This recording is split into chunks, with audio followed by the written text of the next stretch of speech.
జీవితాలు. బైబిల్ గ్రంథంలో కొంతమంది నటించిన వారు ఉన్నారు. వారిని మన మధ్యకి దేవుడు ఎందుకు తీసుకొని రావాలని ఉద్దేశించినాడో మనకు తెలీదు. అయితే వీటి ద్వారా మనం నేర్చుకోవాల్సింది, మనం సరి చేసుకోవాల్సింది ఏదైనా ఉన్నప్పుడు మనం సరి చేసుకోవడానికి ప్రయత్నం చేద్దాం. దేవునికి మహిమ కలుగును గాక. సరే, మత్తయి సువార్త 26వ అధ్యాయము. మత్తయి సువార్త 26వ అధ్యాయము 24-25 వచనాలు చదువుకుందాం. మనుష్య కుమారుని గూర్చి వ్యాయబడిన ప్రకారము ఆయన పోవుచున్నాడు గాని ఎవని చేత మనుష్య కుమారుడు అప్పగింపబడుచున్నాడో ఆ మనుషునికి శ్రమ. ఆ మనుషుడు పుట్టి ఉండని ఎడల వానికి మేలని చెప్పెను. ఆయనను అప్పగించిన యూదా బోధకుడా నేనా అని అడుగగా ఆయన నీవన్నట్లే అనెను. చాలు. పరిశుద్ధ వాక్యాన్ని దేవుడు దీవించుగాక. ఫోన్ పక్కన పెట్టండి. వీలైతే ప్రతి ఒక్కరు బైబిల్ తీసుకొని బైబిల్ని తీయండి. ఫోన్లో కాదు, పరిశుద్ధ గ్రంథం మన చేతిలో ఉన్నప్పుడు, పరిశుద్ధ గ్రంథం మన చేతిలో ఉంటే దేవుడు మన చేతిలో ఉన్నట్టు. దేవుని యొక్క వాక్యం మన హృదయంలో పదిలమవుతుంది. కనుక అందుబాటులో ఉన్నప్పుడు కంపల్సరీ బైబిల్ని తీసి చదవటానికి మనం ప్రయత్నం చేద్దాం. సరే, మత్తయి సువార్త 26వ అధ్యాయంలో మనం చదువుకున్న రీతిలో మనుష్య కుమారుని గూర్చి వ్రాయబడిన ప్రకారం ఆయన పోచున్నాడు గాని ఎవరి చేత మనుష్య కుమారుడు అప్పగింపబడుచున్నాడు ఆ మనుషునికి శ్రమ. ఆ మనుషుడు పుట్టి ఉండని ఎడల వానికి మేలు. ఆ మనుషుడు ఎవరు? ఇస్కరియోతు యూదా. అంటే దేవుని యొక్క ప్రణాళిక, దేవుడు పరిశుద్ధాత్మ దేవుడు యొక్క యేసుక్రీస్తు ప్రభువు వారి లోకానికి వచ్చింది మన పాపములను భరించి ఆయన మరణించి మనల్ని రక్షించడానికి ఈ లోకానికి వచ్చాడు. అది ఆ వాక్యము పూర్ణాత్మకు నమ్మదగినది, అది పూర్ణాత్మకు అంగీకారమైనది ఆ వాక్యము. సరే, అది మనందరికీ తెలుసు. కానీ యేసుక్రీస్తు ప్రభుల వారు ఈ లోకానికి మన కొరకే ఈ లోకానికి వచ్చారు. మన పాపాన్ని ఆయన భరించిన కొరకే ఆయన వచ్చారు ఈ లోకానికి. కానీ ఆయన ఏ మనుషుడు అప్పగించబడకపోయినా ఆయన ఏమవుతాడు? శిలువ మరణాన్ని పొందుతాడు. శిలువ మరణాన్ని పొందడానికే కదా ఆయన ఈ లోకానికి వచ్చాడు. అయితే దేవునితో కలిసి తిరుగుతూ దేవుని శిష్యులతో సహవాసం చేస్తూ ఉన్నటువంటి ఈ ఇస్కరియోతు యూదా దేవుని గురించిన బోధలు ఎన్నో విన్నాడు. ఆయన చేసిన అద్భుత కార్యాలు చూశాడు, కనులారా చూశాడు. ఆయనతో సహవాసం చేశాడు, ఆయనతో నడుస్తున్నాడు, ఆయనతో పాత్రలో చేయివేశాడు, భోజనములకు కూర్చున్నాడు, కష్ట సుఖాల్లో పాలు పొందాడు, ఎన్నో అద్భుతాలు చూశాడు. కుంటివారికి కాలివ్వడం, గుడ్డివారికి కన్నులు ఇవ్వడం, నోటి మాంద్యము కలిగిన వారికి నక్కి వారికి మాటలు ఇవ్వడం, ఎన్నో కార్యాలు చూశాడు. దయ్యంలను వెళ్ళగొట్టడం, చనిపోయిన వారిని లేపడం, ఇవన్నీ దగ్గర ఉండి కూడా చూశాడు. ఈ ఇస్కరియోతు యూదా ఎవరంటే ఆయన శిష్యులలో ఒకడు. ఆయన శిష్యులలో ఒకడైనటువంటి ఇస్కరియోతు యూదా ఏం చేశాడు? మనసులో తన దగ్గర చూద్దాం. ఇక్కడ 26వ అధ్యాయము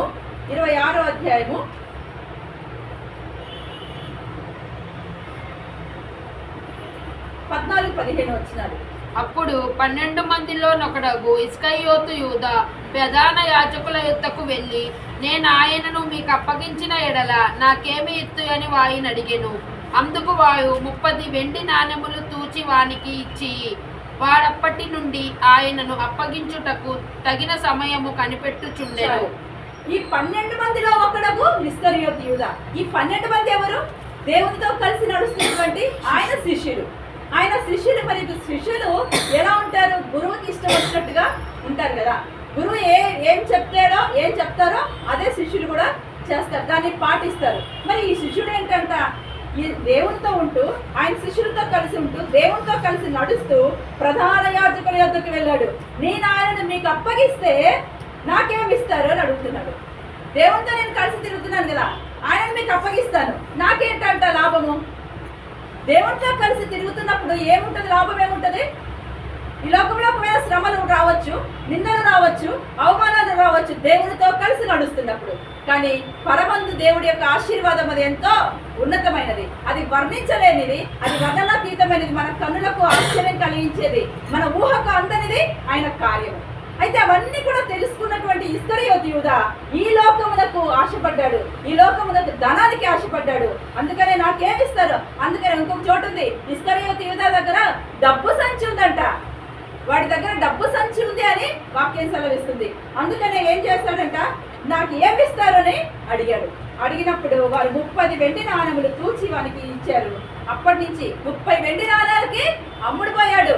దేవుణ్ణే పట్టిస్తాను అని చెప్పి వాడేంటి పట్టించేది? దేవుడే కదా మన కొరకు దిగి వచ్చాడు, ఆయన శిలువ మరణాన్ని పొందటానికి.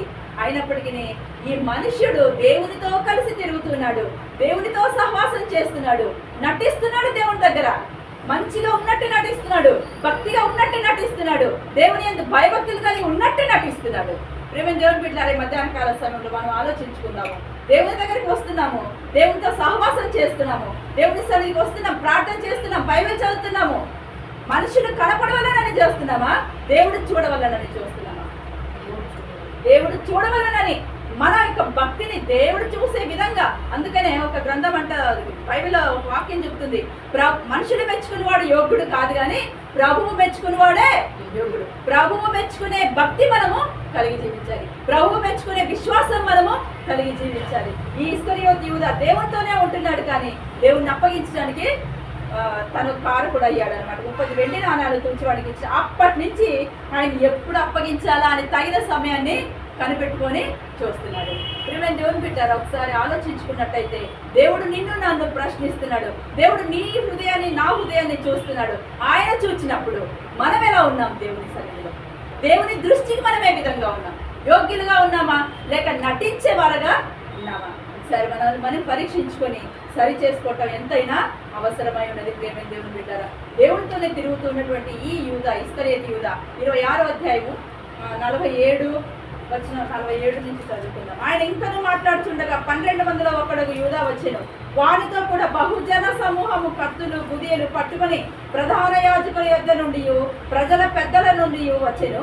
ఆయనను అప్పగించువాడు నేనెవరిని ముద్దు పెట్టుకుందునో ఆయనే యేసు, ఆయనను పట్టుకున్నాడని వారికి గుర్తు చెప్పి వెంటనే యేసు వద్దకు వచ్చి బోధకుడా నీకు శుభమని చెప్పి ఆయనను ముద్దు పెట్టుకున్నాడు. యేసు చెలికాడ నువ్వు చేయవచ్చున్నది చేయమని అతనితో చెప్పగా వారు దగ్గరకు వచ్చి ఆయన మీద పడి ఆయనను పట్టుకుని. ప్రియమైన దేవుని బిడ్డలారా, దేవునితో కలిసినాడు. ఆ యొక్క సైనికులకి పరిసయ్యులకి సహాయం చేస్తున్నాడు. ఏమన్నాడంటే వచ్చి ముద్దు పెట్టుకున్నాడంట. నేను ఎవరినైతే ముద్దు పెట్టుకుంటానో ఆయనే యేసు. మరి గుర్తు పెట్టలేదు దేవుణ్ణి. అది దేవుని సంకల్పము.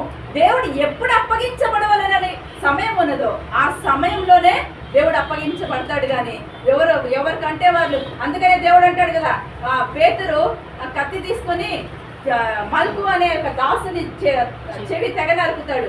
చెవి తెగ నరికినప్పుడు దేవుడు అంటాడు, పేతురు నీ కత్తిని ఎవరిలో పెట్టుకో, నేను అడిగితే నా దేవుడు 12 సేనా వ్యూహముల కంటే అధికమైన సైన్యమును నా కొరకు పంపిస్తాడు. అంత గొప్ప సైన్యమును దేవుడు నాకు పంపిస్తాడు. కానీ ఇది దేవుని చిత్తమై ఉన్నది. ఈ విధంగా జరుగుట దేవుని చిత్తమై ఉన్నది. ఎందుకు దేవుని చిత్తమై ఉన్నదంటే ఈ లోకమంతా కూడా ప్రతి మానవుడు ఏ భేదమును లేదు, అందరిని కూడా పాపము చేసి దేవుడు అనుగ్రహించి మహిమను పొందలేకపోతున్నారు. కనుక ఆ దేవాది దేవుడు ఈ లోకానికి రావాల్సి వచ్చింది.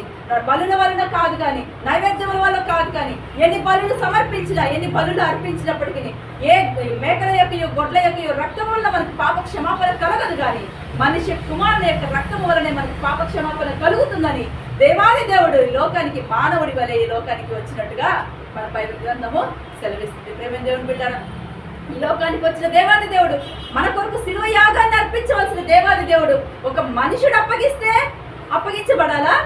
దేవాది దేవుడు కదా, ఆయనకి ఏదైనా సాధ్యమే. కానీ ఈలాగు జరుగుట దేవుని చిత్తమైనది. ఆ విధంగా మనుషుడు అప్పగించకపోయి ఉంటే ఆ మనుషుడికి శాపం వచ్చేది కాదు. కానీ ఆ మనుషుడికి శాపం వచ్చింది. ఆ ఇస్కరియోతు యూదా దేవునితో నడుస్తున్నాడు కదా, ఎంతో నటించాడు కదా, భక్తి ఉన్నట్టు నటించాడు కదా.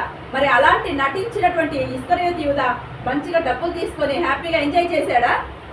ఎంజాయ్ చేయలేదు. అసలు అనుభవించలేక పోయాడు కదా, అనుభవించలేక పోయాడు. ప్రేమ దేవుని బిడ్డ 26:14 ఉంది. 26:14 అదే మేము చదువుకున్నాం కదా, డబ్బు సంచి అతని దగ్గర ఉన్నందువలన ఆ డబ్బు మీద ఆశ పెట్టుకున్నాడు.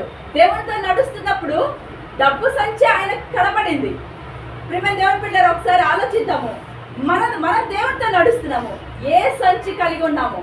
ఇస్కరియోతు యూదా డబ్బు సంచి కలిగి ఉన్నాడు. డబ్బు మీద ఆశ పెట్టుకుని దేవుని దగ్గర నటించాడు. నువ్వు నేను ఏ విషయం మీద ఏ సంచి అనేటువంటి ఆశ, ఈ లోకపు ఆశ, ఈ లోకపు నటన మీద మనం ఆశ పెట్టుకొని దేవునికి దూరం అవుతున్నాము? ఒకసారి ఆలోచించుకున్నాము. అది మనకి మాత్రమే తెలుసు, దేవునికి తెలుసు. అనుభవించే నటించే నీకు నాకు తెలుసు కనుక మనం సరి చేసుకుందాం. మనుషులు చెప్పవాలని కాదు, మనుషుల దగ్గర నువ్వు ఒప్పుకోవాలని కాదు, దేవుని దగ్గర ఒప్పుకొని ఆ యొక్క నటించే అనుభవం నుంచి, ఆ నటించే యొక్క మనసు నుంచి తొలగించబడి దేవునికి ఇష్టమైనటువంటి వాడిగా, దేవునికి ఇష్టమైనటువంటి బిడ్డగా నువ్వు దేవుని హత్తుకొని జీవిస్తే దేవుడు ఆశీర్వదిస్తాడు. ఏమైనా దేవుని బిడ్డారా? అయితే యోహాను సువార్తలో దేవుడు ఎంత బాధపడతాడు చూడండి. యోహాను సువార్త 13వ అధ్యాయము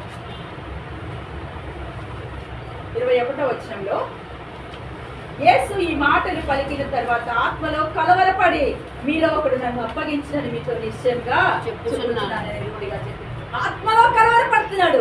ఎవరిని బట్టి? ఇస్కరియోతు యూదాను బట్టి ఆత్మలో కలవరము. ప్రియమైన దేవుని బిడ్డ, నిన్ను బట్టి దేవుడు కలవరపడుతున్నాడేమో, నిన్ను బట్టి దేవుడు కన్నీరు విడుస్తున్నాడేమో. ఒకసారి ఆలోచించుకుందామా? మీ హృదయ గర్వమును బట్టి చాటున ఏడుస్తానని లేఖనం సెలవిస్తుంది. మన యొక్క హృదయపు గర్వమును బట్టి, అహంకారమును బట్టి, లేక నటన జీవితమును బట్టి దేవాది దేవుడు ఆత్మలో కలవరపడుతున్నాడేమో, ఆయన ఒకవేళ కన్నీరు కారుస్తున్నాడేమో. అలాంటి సిచ్యువేషన్ నువ్వు నేను తెస్తున్నామేమో. అది దానిని ఒక్క దయచేసి దేవుడు అంటున్నాడు, నా కుమార్తె, నా కుమారుడా, దాని నుంచి తొలగిపో, దాని నుంచి తొలగిపో. ఆ నటనా జీవితం నుంచి విడిచిపెట్టు. దేవుడు నిన్ను దీవిస్తాడు, దేవుడు నిన్ను పట్టుకుంటాడు. ప్రేమైన దేవుని బిడ్డ, ఒక్కసారి జ్ఞాపకం చేసుకుని ఆయనను కలవరి పెట్టే ఒక మనసు ఏదైనా మనలో ఉంటే, ఆయన కలవరి పెట్టేటువంటి ఏదైనా ప్రవర్తన మనలో ఉంటే దాని నుంచి విడిపింపబడి దేవునికి ఇష్టలుగా జీవిద్దాం. అంతేకాదు ప్రేమైన దేవుని బిడ్డరా, ఈ ఇస్కరియోతు యూదా నటించాడు కదా, ఆయన ఉన్నటువంటి యథార్థతను పోగొట్టుకున్నాడు. దేవుడు ఈ శిష్యులందరూ నమ్మారు. దేవునికి తెలుసు ఎవరు అప్పగిస్తున్నారో, ఎవరు ఎలాంటి వారు. ఆయన హృదయాంతరంగాలు ఎరిగిన దేవుడు కదా. మన హృదయంలో ఆలోచనలు పుట్టకమునిపై ఆయనకు తెలుసు అంట. ఆలోచనలు పుట్టకమునిపే. అందుకనే కీర్తనల గ్రంథంలో మనం చాలాసార్లు చదువుకున్నాం కదా, తల్లి గర్భంలో రూపింపబడక మునిపే పిండముగా నియమింపబడిన దినములలో ఒక్కటైనానో లిఖితము కాక మునిపే ఆయన మనల్ని ఎరిగి ఉన్నాడు. ఆయన కన్నులు మనల్ని చూచుచున్నాయి. ఆయన ప్రతి ఎముక కూడా, ఆ ఎన్ని ఎముకలు ఏమేమి రూపింపబడుతున్నాయో అవన్నీ కూడా దేవుడు లిఖిస్తూ ఉన్నాడంట. ఒక్కొక్క రోజు ఈ ఎముక నిర్మింపబడింది, ఇదిగో ఒక రోజు ఈ యొక్క నిర్మాణము నిర్మించబడింది అని దేవుడు ప్రతిదీ గ్రంథంలో రాస్తున్నాడు. నీకు నాకు ఏం తెలుసు తల్లి గర్భంలో ఏం జరుగుతుందని? సమస్తమును చూచుచున్నవాడు దేవుడే. మరి హృదయాంతరంగాలు ఎరిగిన వాడు, హృదయాంతరంగాన్ని పరిశీలించే దేవాది దేవునికి తెలియదా? ఆయనకు తెలుసు. కానీ ఇస్కరియోతు యూదాకు తెలియట్లా. దేవునికి తెలుసు కదా అనే భయం లేదు, దేవుడు చూస్తున్నాడు కదా అనే భయం లేదు. ప్రియమైన దేవుని బిడ్డ, దేవుని కన్నులకు మరుగయ్యుండి ఏది కూడా లేదు. ఆయన సమస్తమును చూచుచున్న దేవుడు. లోకమందంతటా సంచారము చేస్తుందంట ఆయన కన్ను. అదే బైబిల్ గ్రంథంలో సెలవిస్తుంది. ఆయన యథార్థవంతులు ఉన్నారేమో అని, ఆయన కొరకు కనిపెట్టుకున్న వారు ఉన్నారేమో అని ఆ యొక్క ఆయన కను దృష్టి లోకమందంతటా సంచారము చేస్తుంది. మరి ఆయన కను దృష్టి మనందరినీ చూస్తుంది కదా. నువ్వు అనుకోవచ్చు, నేను బాగా ఉన్నాను, నేను ప్రార్థన చేస్తున్నాను, మా అమ్మని, మా నాన్నని, మా అక్కని, మా చెల్లిని, మా అన్నయ్యని, నా స్నేహితుల్ని, మా వారిని నేను మోసపరుస్తున్నానేమో అని నువ్వు అనుకుండొచ్చు. వాళ్ళు నన్ను చూడట్లేదులే నువ్వు అనుకోవచ్చు. కానీ ఎవరు చూస్తున్నారు? దేవాది దేవుడు చూస్తున్నాడు. ఒక రోజు లెక్క ఉంటుంది, దానికి శిక్ష కూడా ఉంటుంది. దానిని తప్పించుకోవాలంటే నువ్వు మార్పు పొంది దేవునికి ఇష్టమైన వారిగా మనము జీవిస్తే చాలు. దేవుడు ఎంతో క్షమించేవాడు అయి ఉన్నాడు అనమాట. ఆయన ఎంతో ప్రేమ కలిగిన దేవుడు, కరుణ కలిగిన దేవుడు. కనుక నువ్వు ఎలాంటి వాడు అయినా సరే, ఎలాంటి దానివైనా సరే, ఇప్పుడు వరకు ఎలా జీవిస్తున్నా సరే, నువ్వు ఏ విధంగా నటిస్తున్నా సరే, మనుషులు అమ్మ వాళ్ళు చూస్తున్నారు కదా అని నువ్వు మంచిగా ప్రార్థన చేస్తూ, తర్వాత నీ ఫ్రెండ్స్ తోటి నువ్వు ఏ విధంగా తిరుగుతున్నా సరే, ఇప్పుడు నువ్వు దేవుడి సన్నిధికి వచ్చి ఉన్నావు కదా, దేవుడు నీతో మాట్లాడుతున్నాడు. ప్రభా నన్ను క్షమించు, ఇప్పటి వరకు నేను నటించాను ప్రభా, ఇప్పటి వరకు నటించాను, నన్ను ఎవరు చూడలే అని అనుకున్నాను, నా హృదయంలో భయం లేకుండా నేను పెరిగాను, ఇదిగో భయపడుతున్నాను. నీకు భయం రావట్లేదా? నీ హృదయంలో వణుకు పుట్టట్లేదా?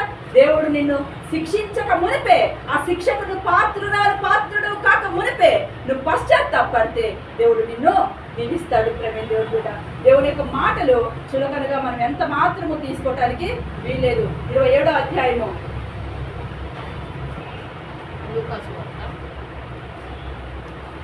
మత్తయి సువార్త 27వ అధ్యాయము 3వ వచనం నుంచి చదువుకుందాం. అప్పుడు ఆయనను అప్పగించిన యూదా ఆయనకు శిక్ష విధింపబడగా చూచి పశ్చాత్తాపడి ఆ 30 వెండి నాణెములు ప్రధాన యాజకుల యొద్దకును పెద్దల యొద్దకును మరలా తెచ్చి, నేను నిరపరాధ రక్తమును అప్పగించి పాపము చేసి తినని చెప్పాను. వారు దానితో మాకేమి, నీవే చూచుకోమని చెప్పగా అతడు ఆ వెండి నాణెములు దేవాలయంలో పారవేసి పోయి ఉరి పెట్టుకొనేను. దేవుని పిల్లలు, ఎంత భయంకరమైన పరిస్థితి కదా. దేవుడితోనే నడుస్తున్నాడు, దేవుడితోనే తిరుగుతున్నాడు, దేవుడితో కలిసి సహవాసం చేస్తూ భోజనాలు పానాలు అన్నీ చేస్తున్నాడు, అద్భుతాలన్నీ చూస్తున్నాడు. మిగతా శిష్యులందరూ దేవునికి సమీపంగా వస్తుంటే ఈయన పక్కనే ఉంటూ దూరస్తుడుగా ఉన్నాడు. మనం దేవుడితోనే ఉంటున్నాం, కానీ ఎంత దూరస్తుడుగా ఉన్నామో ఒకసారి ఆలోచించుకుందామా? ఈ డబ్బులు తీసుకున్నాడు, ఏమైనా సంతోషించాడా? ఏమైనా ఎంజాయ్ చేశాడా? ఆ డబ్బుల వల్ల ఏదైనా పెద్ద ఇల్లు కట్టుకోవడం, మేడలు మిద్దెలు కట్టుకోవడం, బంగారాలు తీసుకోవడం, కుటుంబంతో సంతోషంగా ఏమైనా గడిపాడా? ఏం లేదు. ఏమన్నాడంటే, ఆయనను అప్పగించిన యూదా ఆయన శిక్ష విధింపబడగా చూచి పశ్చాత్తాపడుతున్నాడు. అప్పుడు అంతా అయిపోయిన తర్వాత పశ్చాత్తాపడినా వ్యర్థమే. సమయం అంతా గడిచిపోయిన తర్వాత దేవుడు ఇచ్చిన సమయంలో నువ్వు పశ్చాత్తాపడితే దేవుడు నిన్ను క్షమిస్తాడు, కానీ శిక్షకు పాత్రుడు కాకుండా దేవుడు నిన్ను క్షమిస్తాడు, విడిపిస్తాడు. కానీ సమయం అంతా అయిపోయిన తర్వాత దేవుని దగ్గరకు వచ్చి ప్రభా నన్ను క్షమించానంటే దేవుడు ఏం చేయగలడు? ఏదైనా చేయగలడు ఆయన. కానీ నీ హృదయ యొక్క గర్వమును బట్టి, నీ హృదయం యొక్క అవిధేయతను బట్టి దేవుడు నిన్ను శిక్షించడానికి ముందుకు వస్తున్నాడు. ప్రేమ దేవుడి బిడ్డల కనుక ఆయనకు ఆయన కలవరపడే విధంగా మనము ఉండొద్దు.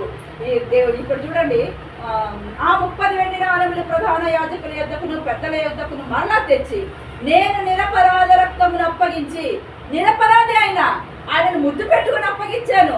అపవిత్రమైన ముద్దది, పవిత్రమైన ముద్దు కానే కాదు, అపవిత్రమైన ముద్దు పెట్టుకున్నాను, నటించాను నేను ప్రేమ ఉన్నట్టు.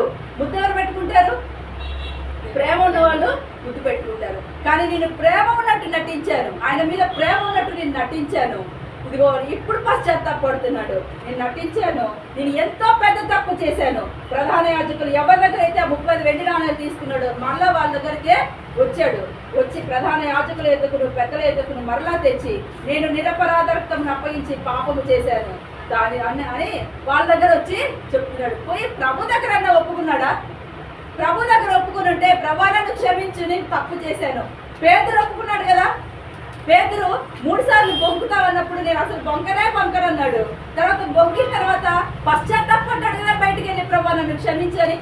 ఈ ఇస్కరియోతీయుడుగా కూడా ఒకవేళ దేవుడి దగ్గరకు వచ్చి దేవుడి సన్నిధిలో మోకరించి ప్రభా నన్ను క్షమించు, నేను చేసింది ఘోరమైన పాపమే అని ఒప్పుకొని ఉంటే ఒకవేళ క్షమాపణ దొరికేదేమో. ప్రజల దగ్గరికి వెళ్ళాడు, అయ్యో నేను తప్పు చేశాను, ఆయన రక్తాన్ని నిరపరాధ యొక్క రక్తాన్ని అప్పగించి నేను తప్పు చేశానని ప్రజల దగ్గరికి వెళ్ళాడు. ఎవరి దగ్గర అయితే డబ్బులు తీసుకున్నాడో వాళ్ళ దగ్గరికి వెళ్ళాడు.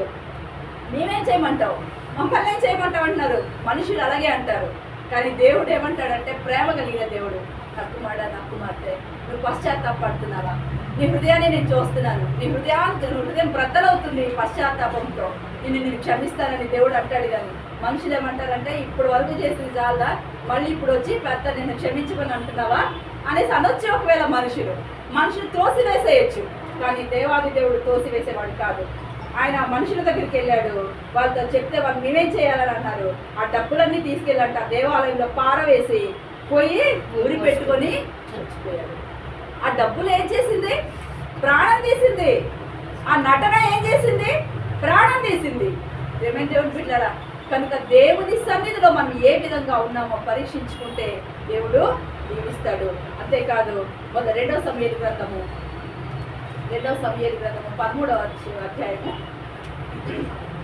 2 సమూయేలు గ్రంథము 13వ అధ్యాయము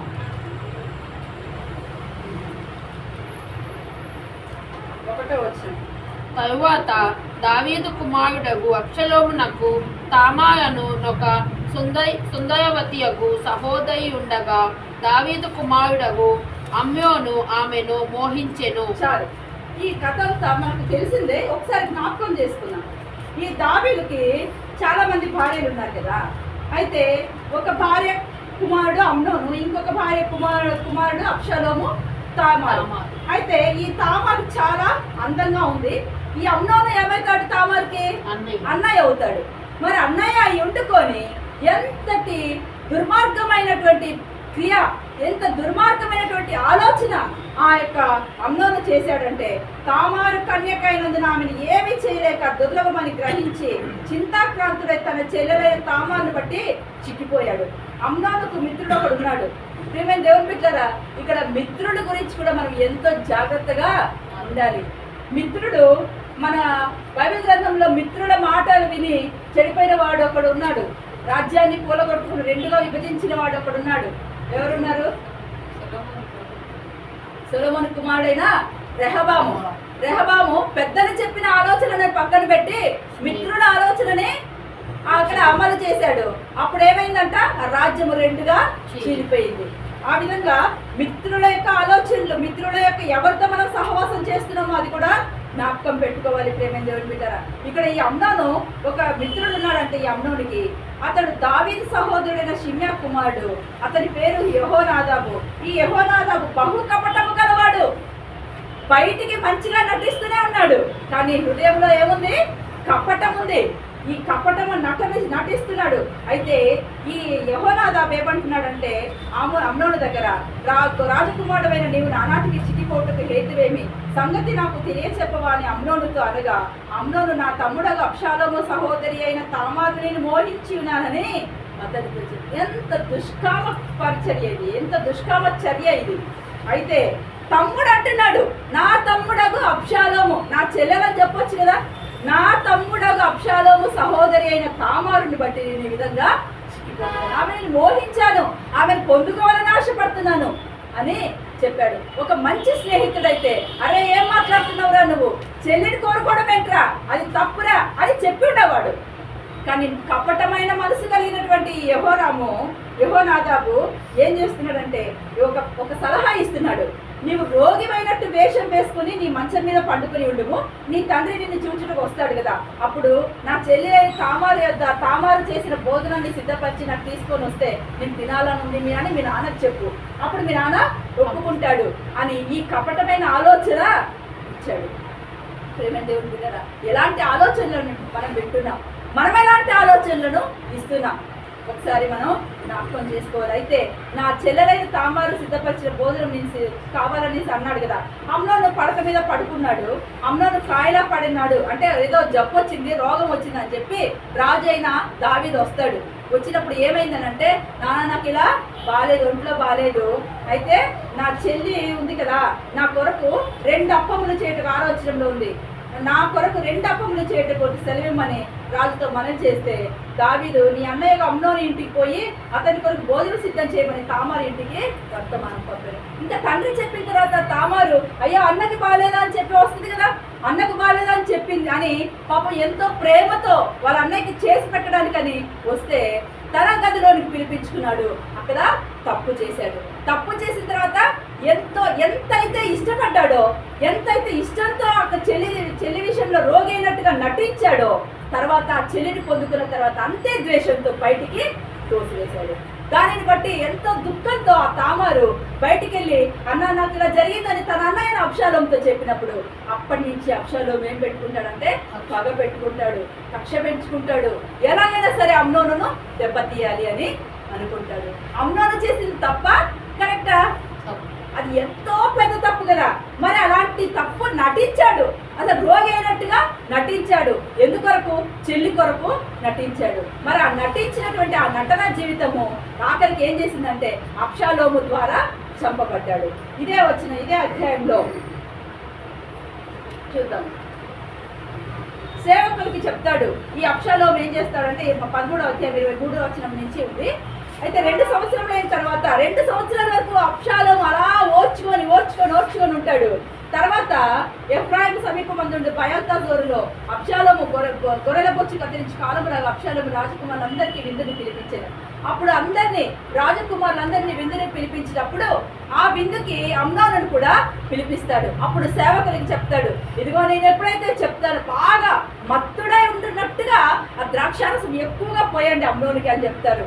అని చెప్పినప్పుడు ఆ యొక్క సేవకులు ఏం చేస్తాడంటే అమ్నోనికి బాగా ద్రాక్షారసం మత్తుడు అవ్వనట్లుగా ఆ ద్రాక్షారసం పోసేసి బాగా తాగిన తర్వాత మత్తుడై ఉన్నప్పుడు ఆయన్ని చంపేస్తారు. చూద్దాం 28వ వచనంలో, అంతలో అబ్షాలోము తన పనివారిని పిలిచి, అమ్నోను ద్రాక్షారసములో సంతోషించుట చూసి మీరు కనిపెట్టి ఉండి అమ్నోను హతము చేయడని నీ నిమిత్తం చెప్పినప్పుడు భయపడక అతని చంపుడి, నేను కదా మీకు ఆజ్ఞ ఇచ్చినాను, ధైర్యం తెచ్చుకొని పౌరుషం చూపుడని గట్టిగా ఆజ్ఞ ఇచ్చినాను. అబ్షాలోము ఇచ్చిన ఆజ్ఞ చెప్పునని వారు చేయగా రాజకుమారులందరూ లేచి తమ పంచెల గాడి మీద ఎక్కి పారిపోయారు. వాళ్ళు అలా చేశారు. ఎలా చేశారు? ద్రాక్షారసం తాగి సంతోషిస్తున్నప్పుడు అమ్నోను ఏం చేశారట? చంపేశారు. నటించినటువంటి అమ్నోను జీవితం ఏమైంది? ఒక యవన కుమారుడు, యవన కాలంలో ఉన్నటువంటి రాజకుమారుడు, భవిష్యత్తు ఎంతో ఉంది, ఎంతో ఆశీర్వదించబడాల్సినటువంటి ఆ కుమారుడు, తండ్రి ఎలాంటి వాడు? తండ్రి ఎంతో మంచివాడు. కానీ ఆ కుమారుడు ఎలాంటి వాడు? చెడు ఆలోచనలతో నటించే జీవితం కలిగినటువంటి అమ్నోను. ఈ అమ్నోను ఆ సుఖించాడే కానీ తర్వాత ఏమయ్యాడు? ప్రాణాలే పోగొట్టుకున్నాడు. ప్రేమైన దేవుని బిడ్డలారా, ఏ విషయంలో అయితే మనం దేవుని మనుషులు చూడట్లేదులే అని అనుకుంటున్నాం, తల్లిదండ్రులు చూడట్లేదులే అనుకుంటున్నావు. ఎక్కడికి వెళ్తున్నావు? నువ్వేం చూస్తున్నావు? నీ కనులు దేని మీద దృష్టి పెట్టాయి? నీ హృదయంలో ఏ ఆలోచనలు పెట్టుకున్నావు? అవన్నీ కూడా దేవుడు చూస్తున్నాడు. కనుక దేవునికి లెక్క చెప్పాలి. మనం కంపల్సరీ దేవునికి లెక్క చెప్పవలసిన వారమై మనం మాట్లాడే ప్రతి మాట కూడా తీర్పులోనికి వస్తుందని లెక్కను సెలవిస్తుంది. ప్రతి మాట కూడా తీర్పులోనికి వస్తుంది, ప్రతి ఆలోచన కూడా తీర్పులోనికి వస్తుంది. మరి అలాంటప్పుడు ఈ అమ్నోనుకు అసలు భయం కూడా లేకుండా అయిపోయింది కదా. దేవుడి మీద భయభక్తులు కలిగిన వాడు ఎలాంటి తప్పిదము చేయడు. దేవుడి మీద భయభక్తులు కలిగిన వాడు ఎలాంటి తప్పిదానికి ముందుకు వెళ్ళాడు. ప్రేమ దేవుడు కనుక దేవుని యందు భయభక్తులు కలిగిన వారమై ప్రతి పాపమునకు దూరంగా ఉంటూ దేవునికి ఇష్టలుగా యోగ్యులుగా ఉండాల్సిందిగా దేవుడు మనకి సెలవిస్తున్నాడు, హెచ్చరిస్తున్నాడు. ప్రేమ దేవుడు బిడ్డరా. అంతేకాదు ఇంకొకరిని చూసుకొని మనం ముగించుకుందాము. మొదటి సమూయేలు గ్రంథము 18వ అధ్యాయము మనందరికీ తెలిసినటువంటి లేఖన భాగమే. 18వ అధ్యాయము 5వ వచనం. దావీదు సౌలు తనను పంపిన చోటకెళ్ళను పోయి సుబుద్ధి కలిగి పని చేసుకొని వచ్చెను గనుక సౌలు యోధుల మీద అతనిని నియమించెను. జనులందరి దృష్టికిని సౌలు సేవకుల దృష్టికిని దావీదు అనుకూలుడై ఉండెను. ఈ సౌలు దావీదుని ఎంతో ఇష్టపడుతున్నటువంటి సౌలు రాజు ఆయన కదా. ఎందుకు ఇష్టపడుతున్నాడు దావీదుని? ఎందుకు ఇష్టపడుతున్నాడు? చెప్పిన పనుల్లో ఫిలిష్తీయుడైనటువంటి గొల్యాతుని చంపాడు కదా. అసలు ఇంకా ఈ గొల్యాతు ఇజ్రాయేలీలందరినీ కూడా నాశనం చేయాలని అనుకుంటాడు. అందరినీ దాసత్వంలోనికి దాసులుగా తీసుకెళ్లాలని అనుకుంటాడు. అయితే ఈ యుద్ధము యెహోవాదే అని బాలుడైన సమూయేలు ముందుకు వచ్చి ఆ యుద్ధ భూమిలో యుద్ధ కవచాలు ఏమీ లేకుండా ఒక్క వడిసెల రాయితో రాయి పట్టుకొని ఆ యొక్క గొల్యాతుని చంపాడు కదా. దేవుడే జయాన్ని అనుగ్రహించాడు. అలా చేసినప్పుడు అందరు కూడా ప్రజలందరూ కూడా ఏమంటున్నారు?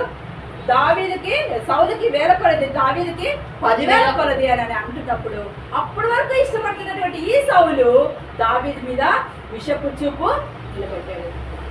చూపు నిలబెట్టాడు. కానీ ఇష్టపడుతున్నట్టుగానే నటిస్తున్నాడు. ఎప్పుడెప్పుడు చంపుదామా అని ఆలోచన చేస్తున్నాడు. ప్రేమ దేవుని బిడ్డలారా, ఇష్టపడుతున్నట్టుగా నటిస్తున్నాడు కానీ దావీదు మీద విషపు చూపు నిలబెట్టుకున్నాడు. ఎన్నోసార్లు హత్యా ప్రయత్నం చేశాడు కానీ ప్రతిసారి కూడా దేవుడు ఆయన్ని తప్పిస్తూనే ఉన్నాడు. ఎవరిని? దావీదుని తప్పిస్తూనే ఉన్నాడు. ఎందుకంటే దావీదుకు దేవుడు తోడై ఉన్నందున అతడు పోయిన చోటెల్లా దేవుడు అతనిని ఆశీర్వదించేదని దేవుడు వాక్యం. దేవుని తోడు పొందుకోవాలంటే దేవునికి ఇష్టలుగా మనము ఉండాలి. ప్రేమ దేవుని బిడ్డలారా. అంతేకాదు చూడండి 11వ వచనంలో, ఒకప్పుడు సౌలు చేతిలో ఒక ఈట ఉండగా దావీదును పొడిచి గోడకు బిగించుదునని అనుకొని సౌలు ఆ ఈటను విసిరెను. అయితే అది తగలకుండా దావీదు 2 మార్లు తప్పించుకోలేను. దావీదు ఏం తప్పు చేశాడు?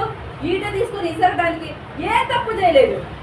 ఎందుకు అంత కోపం వచ్చిందంటే దావీదుకు 10,000 కొలది, సౌలుకు 1000 కొలది. నేను రాజునైన నాకే స్తుతులు నాకు తక్కువ చెల్లిస్తూ నాకంటే రెట్టింపు స్తోత్రాలు ఆ యొక్క దావీదుకు చెల్లిస్తున్నాడు కదా అని మనసులో విషపు చూపు నిలబెట్టుకున్నాడు. ప్రేమ దేవుడు మనకంటే ఎప్పుడు ఎవరినైనా ఇష్టపడుతున్నప్పుడు వారి మీద మనం పగ కలిగి ఉన్నామా? ఆ విధమైన పగ ఒకవేళ ఉంటే, ఇదిగో నేనంటే నీకు ఇష్టం లేదు అని అనుకుంటా. తల్లిదండ్రులు బిడ్డలు అందరూ అంటే ఇష్టమే కానీ చాలాసార్లు మేము కూడా చిన్నప్పుడు అలాగే అనుకునేవాళ్ళం. నీకు అక్క అంటే ఇష్టము, నీకు చెల్లెలంటే ఇష్టము, నీకు అన్న అంటేనే ఇష్టము, ఇలా అనుకునేవాళ్ళం. కానీ అది చాలా తప్పు. ఎందుకంటే తల్లిదండ్రులకి ఎంతమంది పిల్లలు ఉంటే అంతమంది మీద కూడా ఒకటే ప్రేమ ఉంటుంది. కానీ ప్రేమ దేవుని బిడ్డలు ఇక్కడ ఈ నటిస్తూ ఉన్నటువంటి ఈ సౌలు పరిస్థితి చూద్దాం. ఏమనుకున్నాడంటే వాళ్ళ సేవకులందరికీ చెప్తున్నాడు. ఏమనంటే 20వ వచనము, అయితే తన కుమార్తెన మీకాలు దావీదు మీద ప్రేమ కలిగి ఉండగా సౌలు విని సంతోషించి ఆమె అతనికి ఉరిగా ఉండినట్లు సంతోషం. ఎందుకంట దావీదుకు ఉరిగా ఉండినట్లు ఫిలిష్తీయుల చెయ్యి అతని మీద నుండినట్లు నేను ఆమెను అతనికి ఇత్తునని అనుకొని, ఇప్పుడు నీవు మరి ఒక దాని చేత అల్లుడు వదని దావీదుతో చెప్పి తన సేవకులను పిలిపించి, మీరు దావీదుతో రహస్యంగా మాట్లాడి రాజు నీ యందు ఇష్టం కలిగి ఉన్నాడని, అతని సేవకులందరినీ ఎడల స్నేహంగా ఉన్నాడు కాబట్టి నువ్వు రాజులకు అల్లుడు కావాలని అల్లుడిని చేసుకుంటాడు చంపడం కోసం.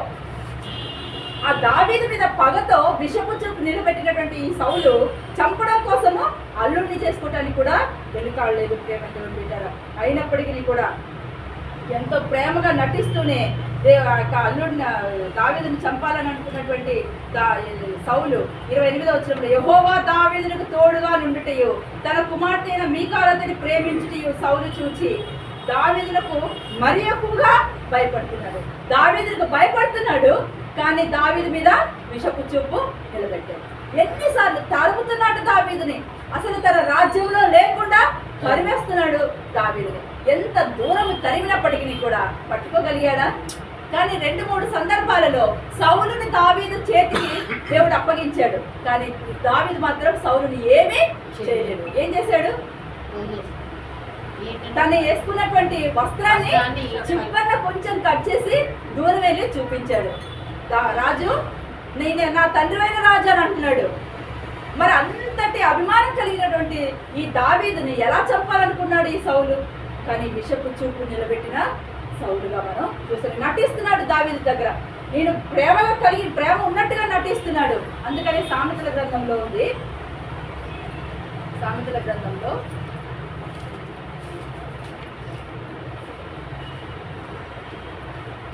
పగవాడు లెక్కలేనని ముద్దులు పెట్టింది, కానీ ఈ సామెతలు 10-12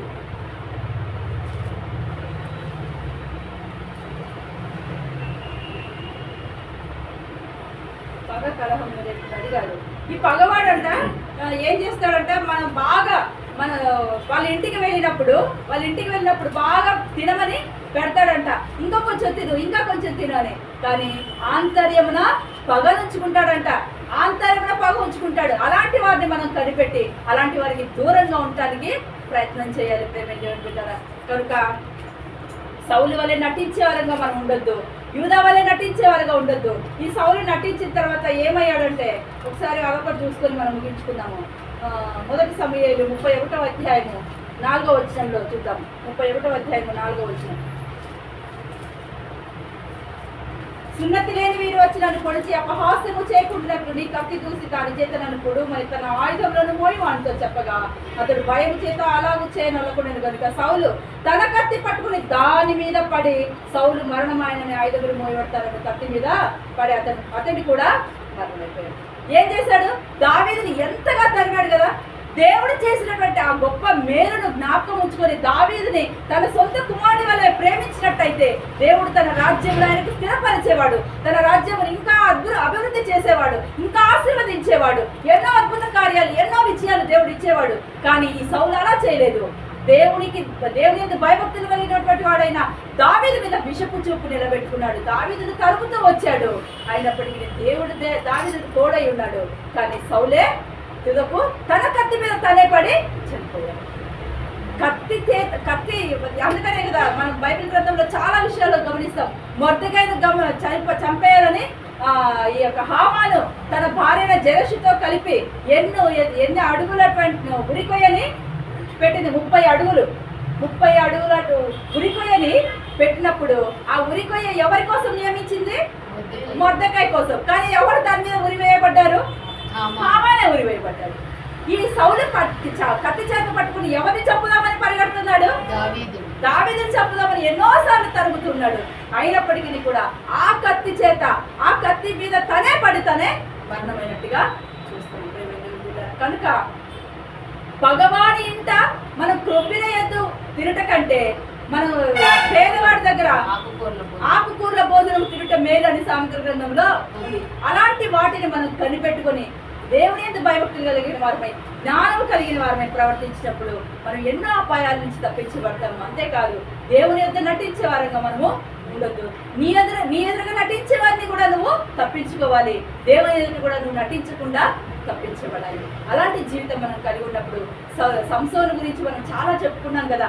సంసోను దెలీలా యొక్క ప్రేమలో పడిపోయాడు, కానీ ఆమె యొక్క విషపు ఆలోచనలో కనిపెట్టలేకపోయాడు. వ్యామోహంలో పడిపోయాడు, జార స్త్రీని వెంబడించాడు, తన యొక్క వ్యసనానికి అలవాటు పడిపోయాడు, కానీ ఆ నటనని గుర్తించలేకపోయాడు. ప్రేమ దేవుని బిడ్డారా, అలాంటి నటనలో ఒకవేళ మనం జీవిస్తున్నామేమో, అలాంటి ఏదైనా ఒక బాధలో మనం జీవిస్తున్నామేమో, అలాంటి నష్టంలోనికి ఒకవేళ మనం చిక్కుకున్నామేమో, అలాంటి నటించే వలలో ఒకవేళ మనం చిక్కుకున్నామేమో, కానీ దాని నుంచి విడిపించబడాలంటే దేవుని మీద భయభక్తిని కలిగిన వారమే, దేవుడి మీద ఆధారపడిన వారమే మనం ముందుకు వెళ్తే దేవుడు మనల్ని దీవిస్తాడు.